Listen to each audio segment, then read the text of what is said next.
Assalamualaikum warahmatullahi wabarakatuh. Alhamdulillahirabbil alamin. Wassalatu wassalamu ala mursalin sayyidina wa maulana Muhammadin wa ala alihi wa sahbihi ajmain. Amma ba'du.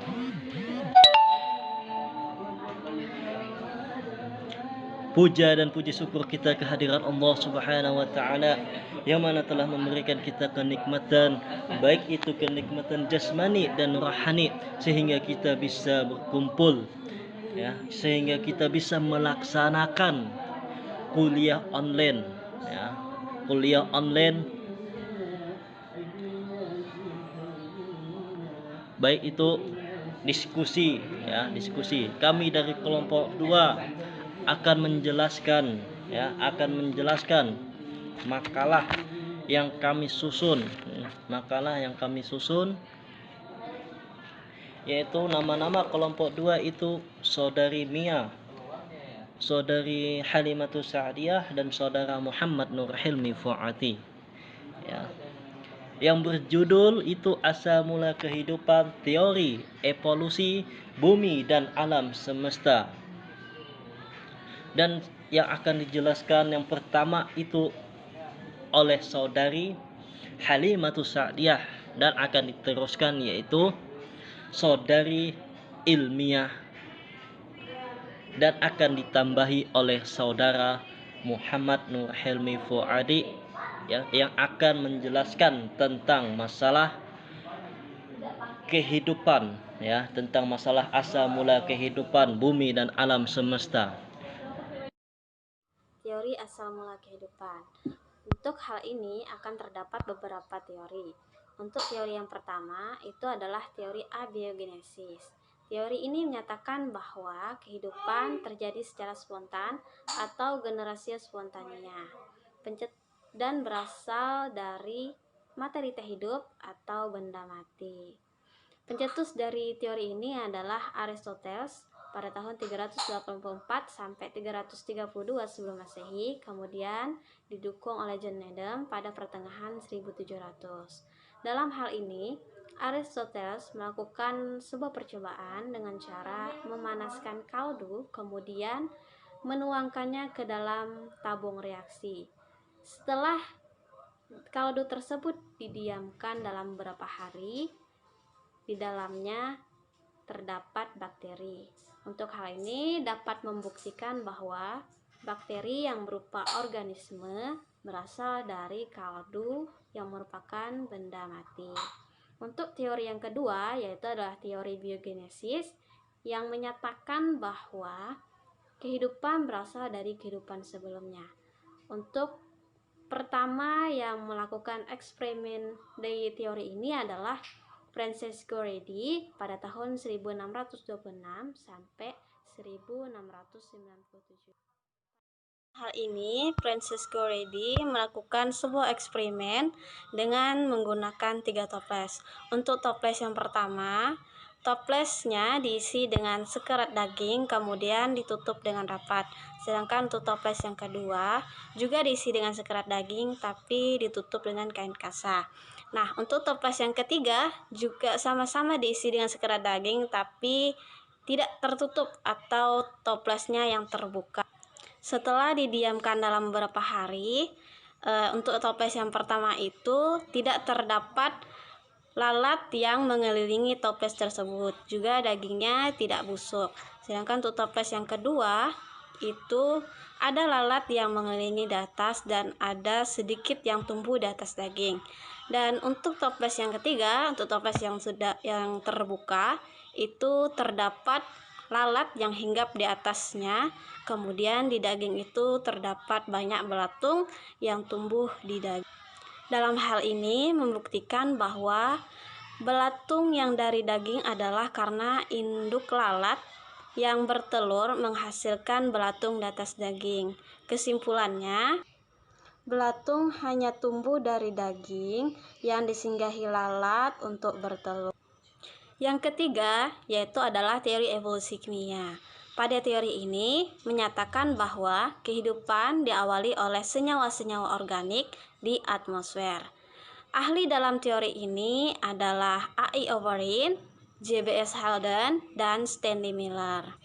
Percobaan Miller, dia menggunakan alat percobaan yang tersusun atas tabung kaca yang dilengkapi dengan kran-kran untuk mengisi gas metan, uap air, hidrogen, dan amonia, serta dilengkapi dengan 2 elektroda yang dihubungkan listrik sebesar 75.000 volt sebagai pengganti halilintar.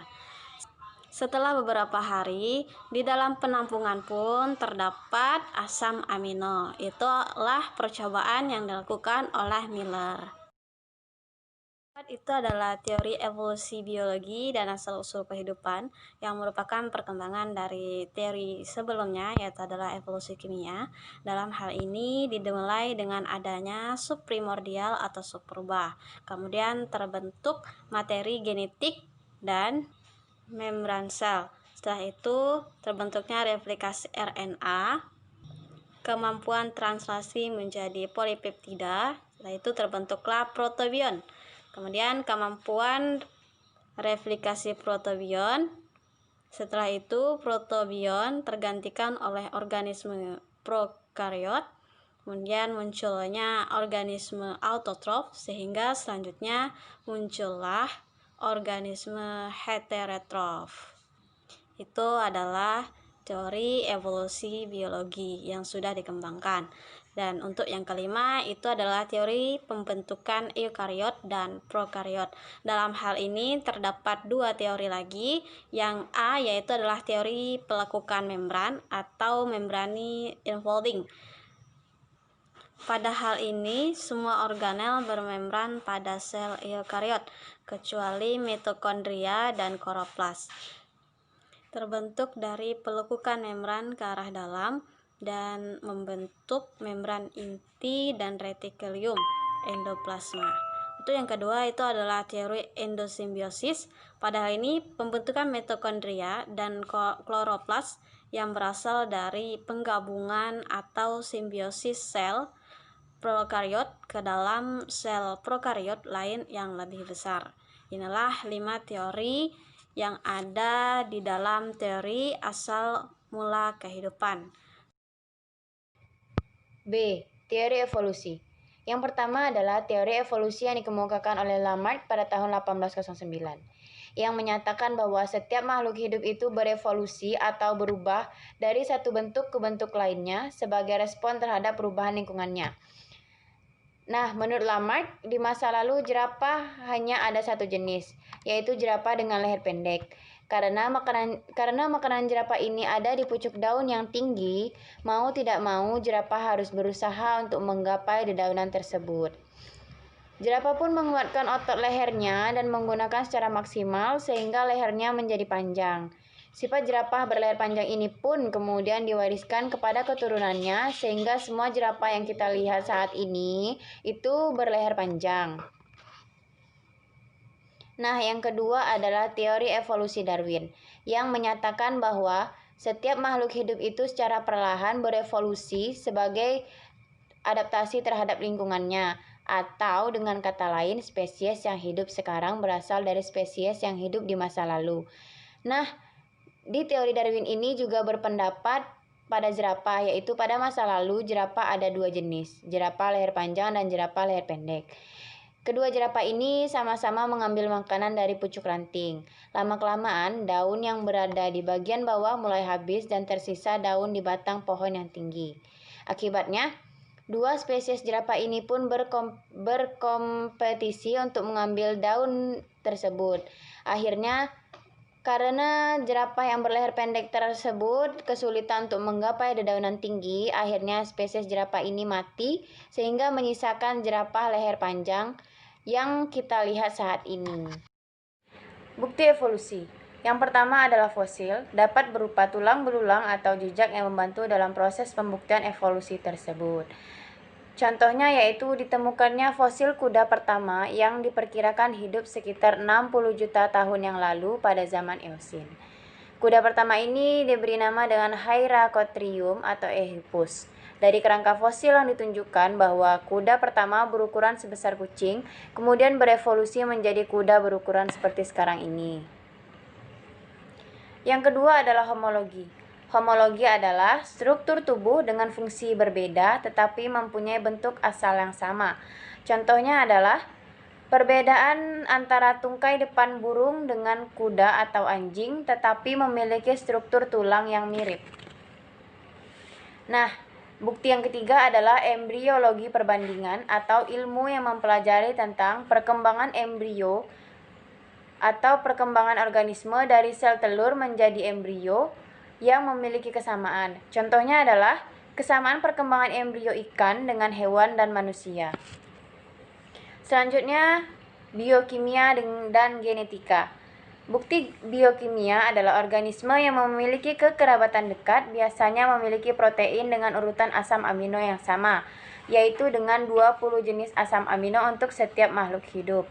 Sedangkan genetika adalah semua makhluk hidup dengan menggunakan kode genetik atau kode DNA yang sederhana dan sama untuk semua makhluk hidup.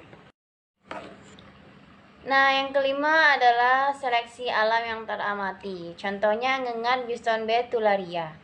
Pada tahun 1850, sebelum terjadinya revolusi industri, populasi ngengat sayap putih lebih banyak ditemukan dan jarang sekali ditemukannya populasi ngengat sayap hitam. Karena pada tahun ini ngengat putih itu bisa hinggap di pohon dengan batang pohon yang cerah sehingga mengelabui pemangsanya untuk memangsa ngengat dengan warna sayap yang putih. Namun pada tahun 1900-an polusi akibat revolusi industri di Inggris membuat batang pohon menghitam, sehingga ketika ngengat bison sayap putih hinggap di pohon tersebut, warna mereka itu sangat mencolok sehingga memudahkan pemangsanya untuk memangsa ngengat sayap putih ini, sehingga ngengat sayap hitam dapat bertahan dan melakukan reproduksi hingga saat ini. Selanjutnya, proses evolusi. Yang pertama adalah spesiasi atau proses terbentuknya spesies baru. Faktor utamanya adalah secara prazigotik dan postzigotik. Yang pertama adalah isolasi prazigotik atau isolasi yang mencegah terjadinya perkawinan individu. Nah, isolasi prazigotik ini dapat diakibatkan oleh 1. Isolasi ekologi atau isolasi yang mengakibatkan dua populasi yang terpisah oleh habitat. Contohnya katak pohon dan kodok, di mana katak pohon tersebut hidup di batang pepohonan sedangkan kodok hidup di kolam atau air tanah.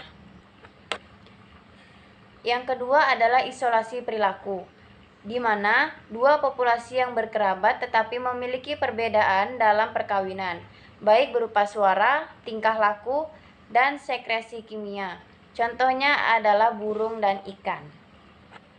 Kemudian yang ketiga adalah isolasi mekanik, yang menyangkut perbedaan struktur tubuh dan perbedaan kelamin. Contohnya adalah bintang laut, landak laut, dan ganggang biru. Nah, yang terakhir adalah isolasi temporal, di mana terjadi akibat perbedaan waktu kematangan antara jantan dan betina. Contohnya adalah Pinus radiata dan Pinus muricata. Pinus radiata ini kematangan reproduksinya itu diperkirakan terjadi pada awal Februari, sedangkan Pinus muricata itu terjadi pada akhir April. Kemudian adalah isolasi postzigotik, di mana isolasi ini mencegah perkembangan hibrid yang telah dihasilkan. Bisa disebabkan oleh kematian hibrid, sterilisasi hibrid, dan penurunan kualitas hibrid. Kemudian yang terakhir dari proses evolusi ini adalah hukum Hardy-Weinberg yang dikemukakan oleh George H. Hardy dan Wilhelm Weinberg pada tahun 1809, yang isinya adalah frekuensi relatif gen dalam populasi akan tetap sama dari generasi ke generasi jika ukuran populasi membesar. Tidak terjadi mutasi, genotip memiliki peluang yang sama, tidak terjadi migrasi pada gen pool, dan terjadi di perkawinan acak dalam populasi. Seperti yang kita ketahui, bumi itu berbentuk bulat yang tak sempurna dan juga padat. Bumi juga bisa disebut dengan benua biru karena pada saat bumi dilihat dari luar angkasa itu dominannya adalah warna biru. Untuk yang pertama, bumi disebut juga sebagai planet. Bumi adalah suatu planet yang memiliki urutan ketiga dari matahari dan planet terbesar kelima dari semua planet yang ada. Bumi merupakan tempat tinggal semua makhluk hidup yang ada di dalamnya. Yang kedua itu umur bumi. Manusia hidup di muka bumi ini lamanya tidak lebih dari 100 tahun dan sudah ada beberapa generasi yang hidup di bumi ini. Para ahli menentukan umur bumi melalui beberapa teori seperti A. Teori sedimen atau teori batu. Pada teori ini didasarkan kepada ketebalan lapisan sedimen yang membentuk batuan. Setiap tahun ketebalan lapisan sedimen rata-rata yang terbentuk dapat diketahui usianya. Maka dapat diperkirakan bumi terbentuk 500 juta tahun yang lalu. B. Teori kadar garam.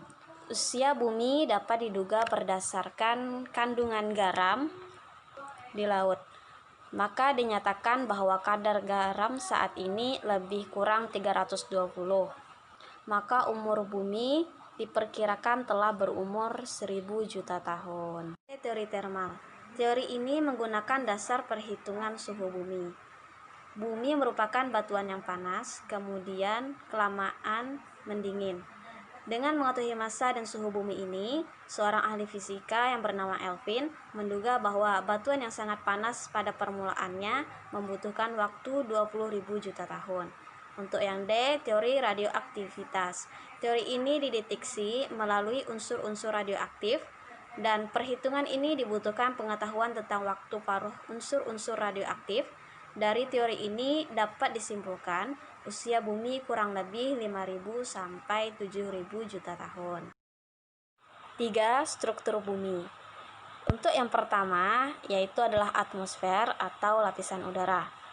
Atmosfer merupakan selimut gas yang menyelimuti beberapa planet termasuk bumi.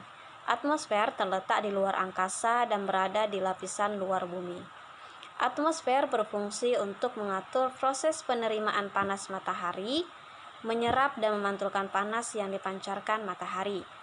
Atmosfer juga terdapat beberapa lapisan. Lapisan yang pertama bisa dilihat dari grafik yaitu adalah troposfer yang merupakan lapisan atmosfer paling bawah. Lapisan troposfer terletak pada ketinggian 0 sampai 12 km di atas permukaan bumi. Pada lapisan inilah yang biasanya muncul berbagai fenomena alam seperti hujan. Sedangkan untuk yang selanjutnya yaitu adalah stratosfer yang merupakan lapis atas kedua dari troposfer. Pada lapisan ini bersuhu lebih tinggi dari troposfer dan memiliki lapisan ozon. Ketinggiannya sekitar 35 km sampai 50 km. Untuk yang selanjutnya yang ketiga adalah mesosfer. Mesosfer adalah lapisan tengah yang memiliki suhu mencapai 0,4 derajat Celcius, ketinggiannya 50 km sampai 75 km. Lapisan ini merupakan pelindung bumi dari benda luar angkasa, perubahan cuaca dan suhu. Sedangkan yang terakhir yaitu adalah termosfer atau ionosfer yang merupakan lapisan atas atmosfer dengan suhu ribuan derajat Celcius, 400 sampai 2000 derajat Celcius. Pada lapisan ini terdapat munculnya aurora, perubahan suhu, tempat pemantulan gelombang radio dan juga bermuatan listrik. Selain lapisan, atmosfer juga mempunyai komposisi. Yang pertama itu adalah gas utama. Nah, dapat kita lihat di grafik di gas utama. Yang pertama itu adalah nitrogen, kedua oksigen, yang ketiga karbon dioksida, dan yang keempat argon. Sedangkan untuk gas yang stabil yaitu terdapat neon, helium, metana, krento, hidrogen, dan xenon. Sedangkan untuk yang gas kurang stabil, yang pertama itu ada ozon, yang kedua radon dalam skala kecil. B. Hidrosfer atau lapisan air. Nah, seperti yang di dalam grafik yang kita lihat, hidrosfer atau lapisan air ini terdiri dari 3 bentuk. Yang pertama bentuk padat, bentuk cair, dan bentuk uap. Dalam bentuk padat ini dapat dilihat dalam bentuk salju dan kristal es. Sedangkan dalam bentuk cair kita dapat lihat dalam bentuk danau, sungai, dan laut. Nah, kemudian dalam bentuk uap ini yaitu adalah air laut yang menguap sehingga naik ke permukaan bumi. C. Litosfer atau kulit bumi yang biasa kita kenal dengan sebutan kerak bumi. Nah, seperti yang bisa kita lihat dalam grafik, litosfer ini terdiri dari dua kerak. Yang pertama kerak samudra dan yang kedua adalah kerak benua. Di mana kerak samudra adalah bagian dari litosfer bumi yang permukaannya berada di cekungan samudra yang memiliki ketebalan lebih kurang 10 km. Sedangkan kerak benua adalah lapisan batuan beku, batuan sedimen, dan batuan metamorf yang membentuk benua dan daerah dangkal dasar laut di dekat pantai, yang dikenal dengan sebutan paparan kontinental, yang memiliki ketebalan 30-70 km. Di bawah litosfer ada astronosfer yang berbentuk batuan setengah cair dengan suhu kurang lebih 1200 derajat Celcius. Kemudian di bawahnya astronosfer itu ada lapisan mantel yang tersusun dari batuan vulkanik dengan suhu kurang lebih 3000 derajat Celcius. D. Inti bumi atau yang dikenal dengan sentrosfer atau barisfer. Nah, seperti yang bisa kita lihat dalam PowerPoint ini, sentrosfer atau barisfer itu terdiri dari dua inti dalam dan inti luar. Di inti dalam ini terdapat logam cair yang dapat membangkitkan magnet bumi. Nah, di dalam inti luar pun terdapat logam padat yang suhunya itu dapat mencapai 6000 derajat Celcius. Rotasi, revolusi bumi, dan gravitasi bumi. Yang A. Rotasi. Rotasi bumi adalah gerakan planet yang berputar pada porosnya. Sekali putar membutuhkan waktu 24 jam. Arah rotasi dari barat ke timur. Untuk yang B, revolusi bumi. Revolusi bumi adalah gerakan planet bumi yang mengelilingi matahari. Waktu yang dibutuhkan dalam sekali putar adalah 1 tahun atau sama dengan 365,25 hari. Untuk yang C itu adalah gravitasi bumi. Gravitasi bumi adalah gaya berat bumi. Akibat adanya gravitasi bumi, materi di bumi memiliki bobot atau berat yang mana makin ke arah kutub, bobot suatu materi makin besar. Yang mana kita ketahui gravitasi adalah gaya tarik-menarik yang terjadi antara semua partikel dalam alam semesta. Selanjutnya, F. Alam semesta. Teori terbentuknya alam semesta ini didasari oleh 3 teori. Yang pertama, teori ledakan atau Big Bang oleh George Lemaitre. Nah, yang kedua, teori keadaan tuna atau steady state theory. Dan yang ketiga adalah teori osilasi. 1. Teori ledakan atau Big Bang oleh George Lemaitre. Menurut teori ini, alam semesta berasal dari ledakan atau dentuman sangat dahsyat, sebuah konsentrasi materi tunggal yang kurang lebih 10 miliar tahun yang lalu. Kemudian, secara terus-menerus berekspansi sehingga menjadi keadaan yang lebih dingin seperti saat ini. Contohnya yaitu beberapa helium yang ditemukan pada bintang-bintang diduga berasal dari reaksi nuklir dalam bola api kosmik yang padat. Yang kedua adalah teori keadaan tuna atau steady state theory. Menurut teori ini, keadaan alam semesta tidak ada awalnya dan tidak akan ada akhirnya. Alam semesta akan terlihat sama seperti saat ini. Materi secara terus-menerus datang berbentuk atom-atom hidrogen dalam angkasa atau space yang membentuk galaksi baru dan mengganti galaksi lama dan bergerak menjauhi dalam ekspansinya. Yang ketiga adalah teori osilasi. Berdasarkan teori ini, alam semesta diduga tidak ada awal dan tidak ada akhirnya. Alam semesta saat ini tidak konstan, melainkan berekspansi yang dimulai dengan dentuman besar atau Big Bang. Selanjutnya akan datang gravitasi guna mengatasi efek ekspansi, sehingga alam semesta akan mulai mengempis, kemudian mencapai titik koalisensi atau gabungan asal di mana suhu dan tekanan tinggi akan memecahkan semua materi ke dalam partikel-partikel elementer atau dasar. Terjadi dengan dentuman besar dan ekspansi mulai lagi. Nah, sehingga dapat disimpulkan bahwa teori osilasi ini merupakan gabungan antara teori ledakan Big Bang oleh George Symmetry dengan teori keadaan tunak atau steady state theory. Saya akan menjelaskan bagian 2, yaitu terbentuknya galaksi. Saya akan menjelaskan beberapa bentuk galaksi yang saya bikin makalah kelompok 2. Galaksi merupakan sebuah sistem besar yang terdiri dari banyak bintang, planet, benda lain, langit lainnya. Proses terbentuknya galaksi masih dipelajari hingga kini. Namun secara umum ada dua pendapat. Pendapat yang pertama menyatakan bahwa galaksi berasal dari awan gas besar yang mengecil karena tertarik gaya gravitasi sendiri, sedangkan pendapat kedua menyebutkan galaksi terbentuk dari gabungan massa-massa yang lebih kecil, juga bergabung akibat adanya gaya tarik-menarik antara sesamanya. Jenis-jenis galaksi yang teramati sejauh ini adalah galaksi spiral yang pertama, galaksi elif, dan yang ketiga itu galaksi awan. Galaksi yang tidak memiliki bentuk pasti. Saya jelaskan satu persatu. Yang pertama itu adalah galaksi spiral, memiliki ciri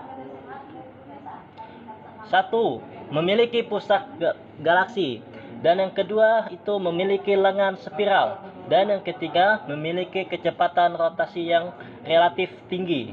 Itu adalah bentuk daripada spiral. Dan yang kedua itu adalah galaksi elif, memiliki ciri satu, mengandung sedikit materi antara bintang, dan yang kedua memiliki bentuk yang kurang jelas namun cenderung bulat atau elif. Dan yang ketiga, galaksi awan memiliki ciri, yaitu satu, bentuk tidak beraturan. Yang kedua itu banyak mengandung materi antara bintang. Itu termasuk udah jenis-jenis, yaitu jenis-jenis galaksi yang kita ketahui selama ini. 3. Terbentuknya tata surya. Tata surya adalah sistem antariksa yang saling terikat gravitasi di mana terdapat matahari dan benda-benda langit yang mengitarinya secara langsung maupun tidak langsung. Di dalam terbentuknya tata surya terdapat beberapa teori. Untuk teori yang pertama itu adalah teori kondensasi. Teori ini mengatakan bahwa matahari dan planet berasal dari kabut pijar yang berpilin atau yang berputar di dalam jagat raya. Untuk yang selanjutnya adalah hipotesis nebula Very-Simon. Hipotesis ini menjelaskan berbagai seluk-beluk nebula Kent. Menurut Leibniz, anggota tata surya pernah pada suatu saat berbentuk massa gas besar yang bercahaya dan berputar perlahan-lahan. Massa secara berangsur-angsur dingin, mengecil, dan semakin mendekati bentuk bola. Karena rotasi yang kecepatannya semakin lama semakin tinggi, massa tersebut menggelembung di sekitar garis khatulistiwa dan suatu lingkaran materi terlempar dari daerah ini.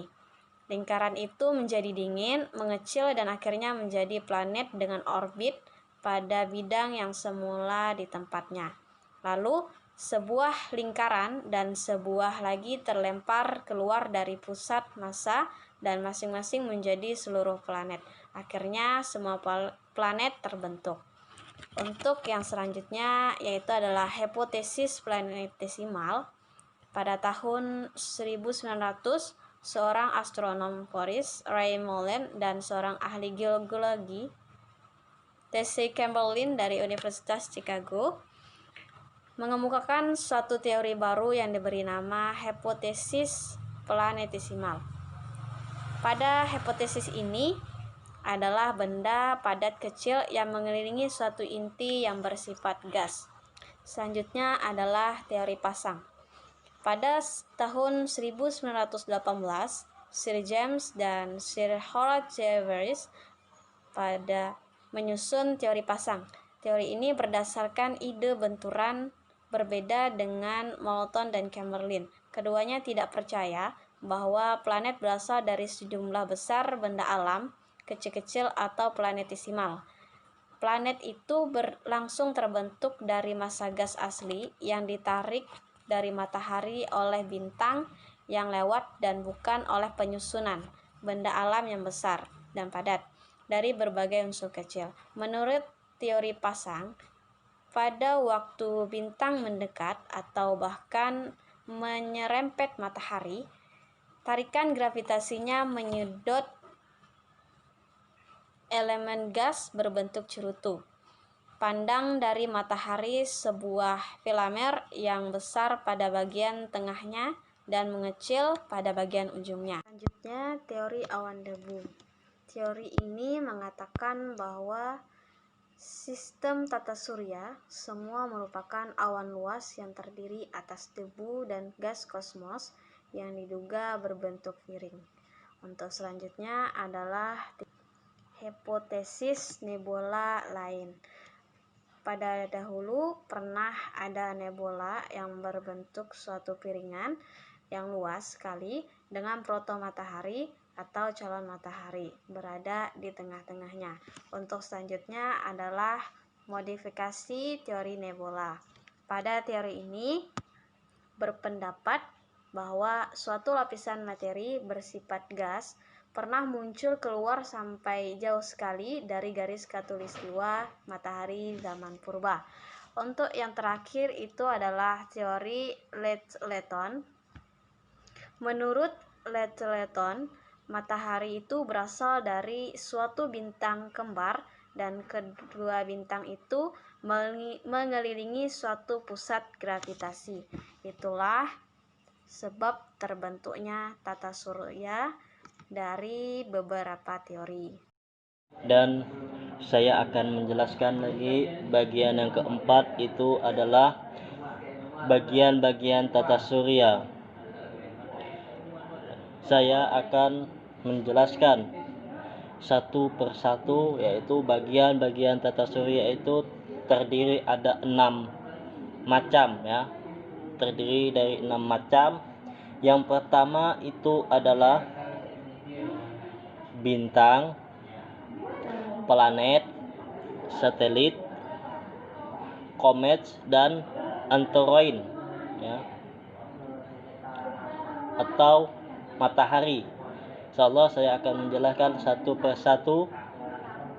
Yang pertama saya akan menjelaskan itu masalah bintang. Bintang merupakan salah satu anggota tata surya memiliki sifat istimewa karena biasa memancarkan cahaya sendiri. Ada banyak sekali bintang di dalam sistem tata surya, salah satunya adalah matahari. Matahari itu adalah memiliki massa yang paling besar dibanding bintang-bintang lain yang terdapat dalam tata surya kita.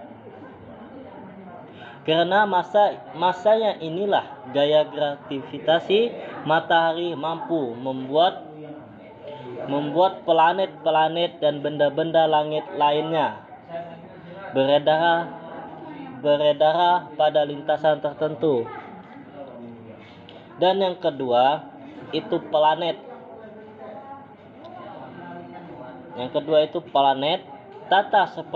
Tak seperti bintang, planet tidak memancarkan cahaya sendiri tetapi hanya merefleksikan cahaya matahari di dalam sistem tata surya.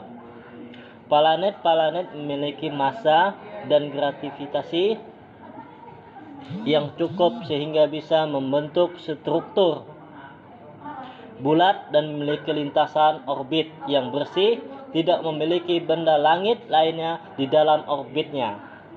Berdasarkan jaraknya planet di tata surya meliputi Merkurius, Venus, Bumi, Mars, Jupiter, Saturnus, Uranus, dan Neptunus.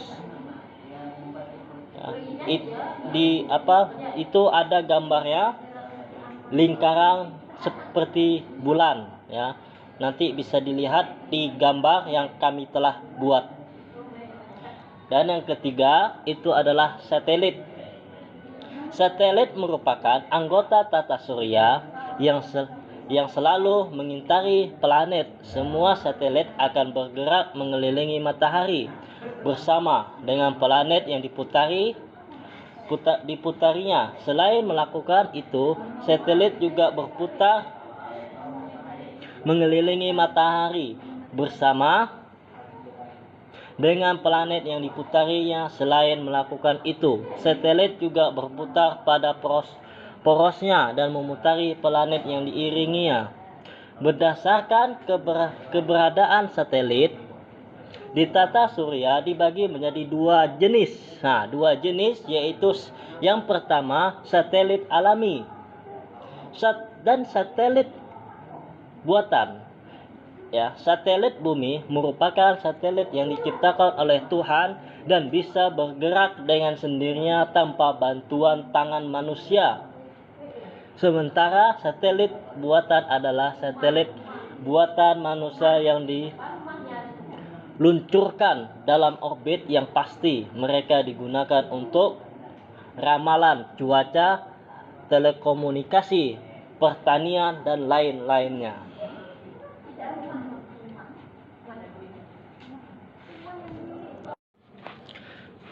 Mungkin hanya ini yang kami dapat jelaskan.